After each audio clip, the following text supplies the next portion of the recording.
I was really afraid to go to Mexico.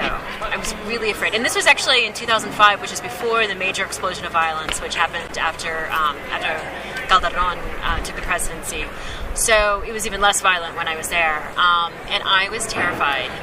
Terrified from a safety point of view, but also really terrified, even more so from, when I went to Russia.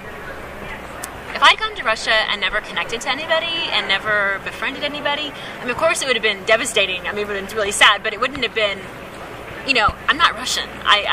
There's no reason why I should be able to speak Russian. Like if I would have somebody and tried to talk to them in Russian, they didn't understand me, it would be okay because I'm not Russian, you know what I mean?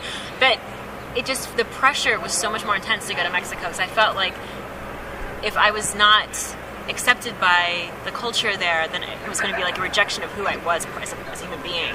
So the stakes just felt really, really high, much higher than they did when I went to Russia, much higher than when I went to China. I've traveled a lot in the world, and this was the most high stakes I've ever had. And I also just really felt like I finally need to learn this language that has just prevented me from talking to my abuelita. My abuelita died before I learned how to speak Spanish. So many of my relatives actually died before I ever learned how to speak to them. And also just kind of came into a larger sort of consciousness of what it means to be Mexican. And what it means to be Mexican is actually to be biracial.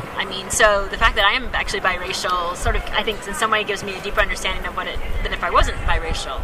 So yeah, so many different things. But the best part was just traveling. Woohoo!